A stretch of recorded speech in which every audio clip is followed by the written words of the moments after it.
और अब छत्तीसगढ़ की बारी। मैं आपके साथ राहुल सौमित्र हूं। मुख्यमंत्री भूपेश बघेल का भेंट मुलाकात कार्यक्रम लगातार चल रहा है। मुख्यमंत्री आज कोरिया जिले के बैकुंठपुर पहुंचे। अपने कार्यक्रम की शुरुआत सीएम ने बचरा पोड़ी के देवगुड़ी में मां काली देवी मंदिर से पूजा अर्चना करके उन्होंने आज शुरुआत किया। इसके बाद सीएम प्राथमिक स्वास्थ्य केंद्र का निरीक्षण किया और वहां भर्ती मरीजों से उन्होंने बातचीत की। पोड़ी, बचरा और पटना में भूपेश बघेल ने चौपाल लगाई। सीएम ने ग्रामवासियों को सौगातें दी। पोड़ी, बचरा में नवीन महाविद्यालय की उन्होंने घोषणा की। पटना ग्राम पंचायत को नगर पंचायत का दर्जा दिया गया। पोड़ी, बचरा और पटना में सहकारी बैंक की शाखा खुलेगी, ऐसा भी उन्होंने कमिटमेंट किया है। धनुहर में नए पुल का निर्माण होगा। पटना के बाद सीएम झुमका आइलैंड भी गए, जहां बोटिंग का उन्होंने खूब आनंद लिया। झूले पर झूला और कोरिया टूरिज्म की वेबसाइट को उन्होंने लॉन्च किया। इसके बाद मानस भवन में आयोजित आदिवासी सम्मेलन में वो शामिल हुए।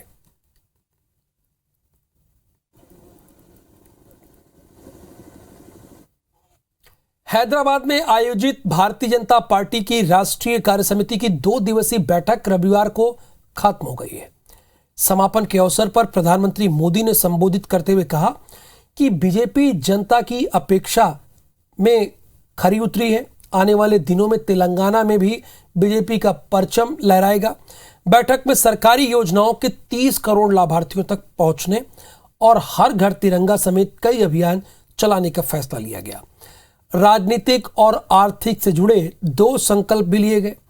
बैठक में पूर्व सीएम रमन सिंह, प्रदेश अध्यक्ष विष्णुदेव साय, नेता प्रतिपक्ष धर्मलाल कौशिक समेत कई दिग्गज शामिल हुए। राष्ट्रीय कार्य समिति महत्वपूर्ण रही है और इसमें कार्यकर्ता को ऊर्जा भी मिली है, एक नई दिशा भी मिली है। हैदराबाद के कार्यकर्ताओं के द्वारा बड़े उत्साह के साथ में स्वागत किया गया और बहुत अच्छा कार्यक्रम किया गया है। तेलंगाना आने वाले समय में जो तेलंगाना का भविष्य वो भाजपा है और भाजपा के द्वारा तेलंगाना का विकास होगा, ये संकल्प भी लोग यहाँ से पारित हुआ है।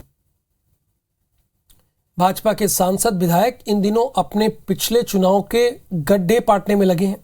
पार्टी हाईकमान ने सभी सांसदों और विधायकों को अपने इलाके के कमजोर बूथों की पहचान कर वहां अधिक ध्यान देने का निर्देश दिया है।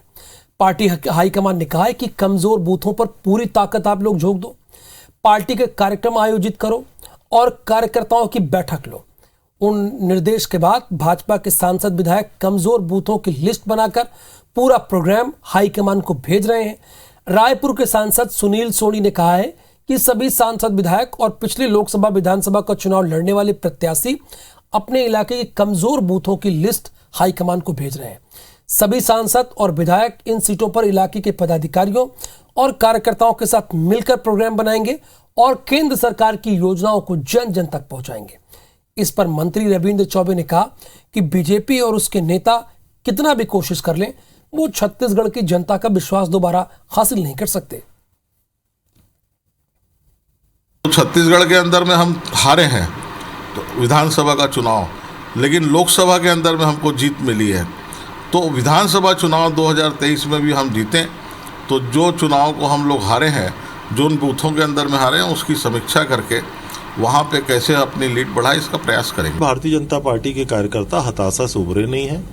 नेताओं पे विश्वास लगभग खत्म हो चुका है। जनमानस में अभी भी रोष है और आदरणीय मुख्यमंत्री भूपेश बघेल जी के कार्यक्रमों में लोगों की आस्था और विश्वास है।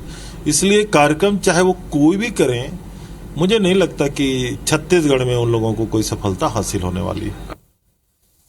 मुख्यमंत्री भूपेश बघेल ने उदयपुर घटना, कोयला संकट और ट्रेन बंद होने को लेकर भाजपा और केंद्र सरकार पर हमला बोला। मुख्यमंत्री ने कोयला संकट को लेकर कहा कि भारत सरकार ने छत्तीसगढ़ से चलने वाली बहुत सी ट्रेनें बंद कर दी हैं, उसके बाद भी कोयले की आपूर्ति नहीं हो रही है। ये केंद्र की कोयला नीति की विफलता है। अब कोयले की आपूर्ति विदेशों से करनी पड़ेगी, जो काफी महंगा होगा और आने वाले समय में बिजली भी महंगी होगी। वहीं उदयपुर घटना पर सीएम भूपेश बघेल ने भाजपा पर निशाना साधते हुए कहा कि इस घटना की जितनी निंदा की जाए वो कम है, लेकिन इसका दूसरा एंगल भाजपा को बताना चाहिए कि आरोपियों से उनके क्या संबंध है।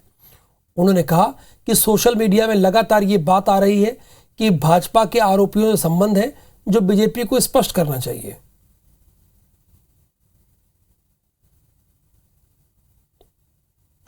ट्रेन भी बंद कर दी है भारत सरकार।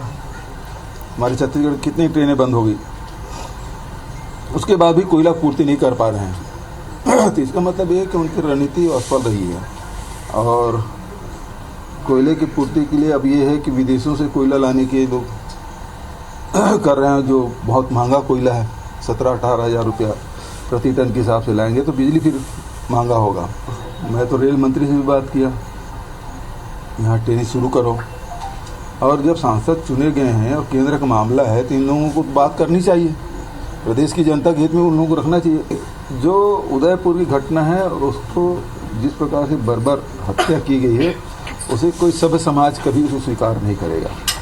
उसकी जितनी भी निंदा की जाए कम है, और मैंने भी मांग कि उसको जल्दी से जल्दी सजा मिलनी चाहिए। लेकिन दूसरा जो एंगल जो आ रहा है, भारतीय जनता पार्टी बताना चाहिए कि जो अपराधी हैं उनका क्या संबंध है। तो लगातार सोशल मीडिया में बात आ रही है कि उनके संबंध हैं, तो भारतीय जनता पार्टी को स्पष्ट करना चाहिए कि उनके संबंध हैं कि नहीं हैं। मशहूर रियलिटी टीवी शो रोडीज की एक्स प्रतिभागी गीदम निवासी निहारिका तिवारी को उदयपुर के कन्हैया लाल की तरह गला काटने की धमकी मिल रही है। कई इंस्टाग्राम यूजर्स ने निहारिका तिवारी को इंस्टाग्राम में मैसेज करके जान से मारने की धमकी दी है। किसी ने कहा है कि तू उल्टी गिनती शुरू कर, अब तेरी बारी, तो किसी ने भद्दी गालियां दी है। दरअसल निहारिका ने एक वीडियो पोस्ट कर उदयपुर की घटना की निंदा की थी। निहारिका ने कहा कि धर्म के नाम पर हत्या की गई है, हिंदू कभी शिव का नाम लेकर किसी का गला नहीं रेतते। इस पोस्ट के बाद निहारिका को जान से मारने की धमकियां मिल रही हैं। इधर निहारिका ने कहा कि मैं इन सब चीजों से डरने वाली नहीं हूं, इसे जो बोलना है वो बोल ले। बहुत सारे लोग मुझे मैसेज कर रहे हैं कि अब तू भी गई, अब तेरा क्या होगा, ये सब चीजें, इतने सारे मैसेजेस है ना, अगर मैं स्टोरी में डालूं तो स्टोरी फुल हो जाए। मैं इसके खिलाफ हूँ जो एक्ट हुआ है, मैं अपनी नाराजगी इसमें जता रही हूँ। खबर रायपुर से, खुलेआम गुंडागर्दी का वीडियो सामने आया। युवक का अपहरण कर मारा है चाकू, रात भर पिटाई की है। रात भर पिटाई के बाद सुबह कार से फेंक कर फरार हो गए। पुलिस ने 2 आरोपियों को गिरफ्तार किया। विधानसभा थाना इलाके का मामला है। हम आपको सीसीटीवी फुटेज भी दिखा रहे हैं। खुलेआम गुंडागर्दी का ये वीडियो राजधानी में है। राजधानी का है, युवक का अपहरण किया, चाकू मारा, रात भर पीटा उसको और सुबह कार से फेंककर फरार हो गए। पुलिस ने 2 आरोपियों को गिरफ्तार कर लिया है। विधानसभा थाना इलाके का ये मामला है। तहसीन इस वक्त हमारे साथ फोन लाइन पर मौजूद है। तहसीन, क्या सभी जितने आरोपी थे सभी को गिरफ्तार कर लिया गया और क्या वजह निकलकर सामने आई है? राहुल जी, देखिए ये मामला जो है विधानसभा इलाके का सड्डू चांदनी चौक का ही मामला है, जहाँ पे परमेश्वर व्यूअर ये अपने मामा के घर गया था। ये रहने वाला LIC कॉलोनी मोवा का रहने वाला है, लेकिन ये अपने मामा के घर जो सड्डू इलाके में है वहाँ गया था। और ये जो 4-5 एक बदमाश जो हैं, जो CCTV में कैद हुए, ये कार से आए हैं और किसी दूसरे युवक की तलाश में थे। और तभी ये अपने दरवाजे से उसने दरवाजा खोल के देखा कि उसके मामा आ गए हैं, तो उसने जब देखा दरवाजा तो खोल गए, तो ये जो आरोपी थे इसको बाहर घसीटते हुए ले गए और उसको बेदम पिटाई की और कार में उसको डाला है। और डालने के बाद उसको ले गए, रात भर उसको मारा है और मारने के बाद चाकू उसको मारे हैं और चाकू के बाद रात भर उसकी पिटाई की और पिटाई करने के बाद उसको सुबह फेंक के चले गए हैं। इसमें जो है पीड़ित ने रिपोर्ट इसमें दर्ज कराई, तो विधानसभा थाना पुलिस ने उसमें अपहरण और आर्म्स एक्ट का उसमें मामला दर्ज किया है। और इसमें अभी तक 2 आरोपी मुकेश कुमार बंजारे और नीरज निषाद उर्फ सचिन उर्फ हड्डी को गिरफ्तार किया है। और इसके बाद बाकी 2 आरोपी जो हैं उनकी पतासाजी में जुटी हुई है। और इसमें अभी पुलिस का ये कहना है कि इसमें और धाराएं जो हैं इसमें बढ़ सकती हैं, क्योंकि अभी जो है जो मेडिकल रिपोर्ट उसमें आनी है, क्योंकि काफी गंभीर चोटें उस युवक को लगी हैं। और वो जो युवक है वो डॉक्टर विभाग में। बहुत शुक्रिया इस जानकारी के लिए आपका तहसीन। वक्त का अभाव, इसलिए हम आपको यहाँ पर रोक रहे हैं। आगे बढ़ेंगे खबरों में। ईस्ट कोस्ट रेलवे के DRM ने बस्तर दौरे के दौरान घोषणा की थी कि विशाखापट्टनम से जगदलपुर रेलवे स्टेशन तक विस्टाडोम कोच यानी ट्रांसपेरेंट कोच जोड़ी जाएगी। अब रेलवे ने विस्टाडोम कोच को कोरापुट ओडिशा तक सीमित कर दिया है, जिसकी वजह से लोगों में नाराजगी बढ़ गई है। आपको यह भी बता दें कि DRM की घोषणा के मुताबिक 463 किलोमीटर लंबी इस रेल लाइन में विस्टाडोम कोच लगने से यात्री आंध्र प्रदेश, ओडिशा और छत्तीसगढ़ की नेचुरल सीनरी को एक ही यात्रा में निहार सकते। विस्टाडोम कोच में लगी कुर्सियां 180 डिग्रियां पर घूम सकती हैं। कोच की छत ट्रांसपेरेंट होती है और बड़ी खिड़कियों के साथ पर्यटकों के लिए नज़ारा बहुत खास होता है। इस ट्रेन में यात्रा करना अपने आप में एक सौभाग्य और ऐसा फील होता कि आप विदेशों में हैं। पर इस ट्रेन की दूरी को छोटा कर दिया है। ट्रेन में वाईफाई की फैसिलिटी होती है और कोच में केवल 44 कुर्सियां लगी होती हैं। ट्रेन में विस्टाडोम कोच जुड़ने से बस्तर टूरिज्म को बूस्ट मिलता, मगर रेलवे के इस निर्णय के बाद यात्रियों में नाराजगी है।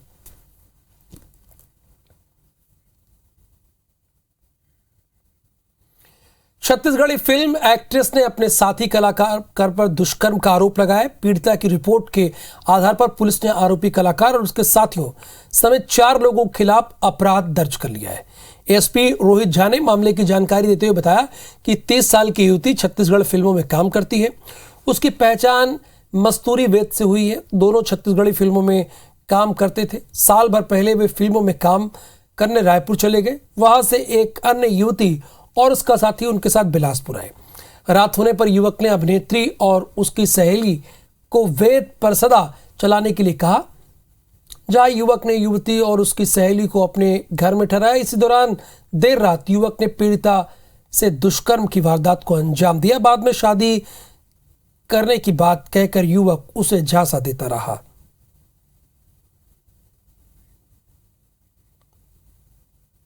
पूरी थाने में एक युवती ने आकर के रिपोर्ट दर्ज कराई कि 2021 में वो अपने कुछ साथियों के साथ फिल्मों की शूटिंग और एल्बम की शूटिंग के लिए गई हुई थी। वहाँ पर उसके साथ एक लड़के ने दुराचार किया है। इस मामले में उसने उसके साथ शादी का झांसा देकर लंबे समय तक दहेज शोषण किया है। इस मामले में आरोपी के विरुद्ध 376 का अपराध दर्ज करके आगे विवेचना की जा रही है। छत्तीसगढ़ में कोरोना के एक्टिव मरीजों की संख्या 1000 के पार हो गई। इसके बावजूद स्वास्थ्य विभाग की लापरवाही जारी है। ये बात हम बहुत जिम्मेदारी से कह रहे हैं। रायपुर रेलवे स्टेशन पर अभी तक जांच की कोई सुविधा शुरू ही नहीं हो पाई है, जबकि हर दिन लाखों की संख्या में लोग दूसरे राज्यों से छत्तीसगढ़ आ रहे हैं। लापरवाही इसलिए भी बड़ी है क्योंकि स्वास्थ्य विभाग ही हर बार कोरोना संक्रमण बढ़ने का कारण दूसरे राज्यों से आए यात्रियों को बताता है, लेकिन तैयारी आप देखिए। स्टेशन का जायजा लिया है हमारे संवाददाता विनय वर्मा ने। छत्तीसगढ़ में कोरोना का संक्रमण धीरे धीरे बढ़ने लगा है और अब एक्टिव मरीजों की संख्या 1000 पार हो गई है। लेकिन लापरवाही देखिए, ये रायपुर का रेलवे स्टेशन है। कुछ दिनों पहले एक आदेश आया था जिसमें ये कहा गया था कि बाहर से आने वाले यात्रियों की कोविड जांच की जाए, उनका थर्मल न्यूट्रिशन किया जाए। लेकिन उसके बावजूद भी रायपुर रेलवे स्टेशन पे यहाँ पर जांच नहीं की जा रही है।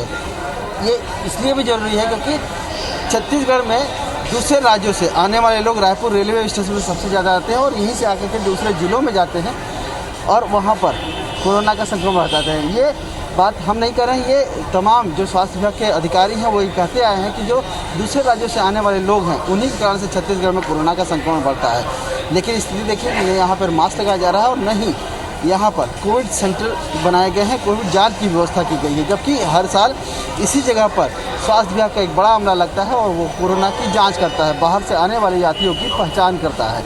लेकिन उसके बावजूद न यहाँ पर अब कोविड सेंटर स्थापित किया गया है, कोविड जांच केंद्र स्थापित किया गया है, बल्कि आने वाले यात्री मास्क का उपयोग भी नहीं कर रहे हैं। इनके लिए कोई भी व्यवस्था नहीं की गई है। जबकि सरकार ने कुछ दिन पहले ही आदेश जाके कहा था कि रायपुर में आने वाले व्यक्तियों की कोरोना जांच की जाए। एयरपोर्ट पे अमला लगा दिया गया है, जो बाहर से आने वाले लोगों को उसकी जांच की जा रही है और इसके साथ साथ में जो अंतर्राज्यीय जो सीमा है उस पर भी जांच की जा रही है। लेकिन रायपुर रेलवे स्टेशन जो सबसे ज़्यादा जहां पर लोग बाहर से आते हैं उनकी जांच नहीं की जाए। लापरवाही यही जारी रही तो छत्तीसगढ़ में कोरोना का संक्रमण तेज़ी से बढ़ जाएगा। कैमरा नरेंद्र मार्केट के साथ और माईबीसी रिपोर्ट रायपुर। कोरबा के गेवरा कोल माइंस में पिछले 24 घंटे में आग लगी हुई है। आग लगने से SECL में हड़कंप मचा हुआ है। आगजनी से SECL प्रबंधन को लाखों का नुकसान हुआ है। दमकल कर्मी आग को बुझाने का प्रयास कर रहे हैं, लेकिन आग पर पूरी तरह से नियंत्रण नहीं किया जा सका। हालांकि आग के फैलाव को रोक दिया गया है। दमकल कर्मियों की सूझबूझ से कोयले के स्टॉक से आग लगे हिस्से को छोड़ बाकी कोयले को अलग कर दिया गया है। श्रमिक नेता हेमंत मिश्रा ने बताया कि मानसून के उमस के कारण बड़े साइज के कोयले से आग लग जाती है। गेवरा कोल माइंस में भी इसी वजह से आग लगी। आपको ये भी बता दें कि हादसे में किसी तरह की हताहत नहीं हुआ है। प्रबंधन के द्वारा कारगर 70 KL टैंकर से फायर का बुझाया जा रहा है। और कोयले का साइज जो होता है ना, वो कुछ बड़ा होता है, बड़ा में ही आग लगता है, और छोटा जो 10 mm 20 mm का है उसमें आग नहीं लग पाता। हवा जाने के कारण बड़ा कोयला जो है उसमें आग तुरंत प्रज्वलित होता है। गरीब और प्रतिभाशाली युवाओं को मदद के लिए रायपुर के सचदेवा न्यू PT कॉलेज में brain of the city contest आयोजित किया गया। कॉन्टेस्ट में 9वीं, 10वीं और 11वीं और 12वीं के करीब 200 विद्यार्थी शामिल हुए। कॉन्टेस्ट 4 वर्गों में आयोजित हुआ। सचदेवा न्यू PT कॉलेज के प्रबंधन ने बताया कि इस कॉन्टेस्ट के विनर्स को एक स्मार्टफोन दिया गया।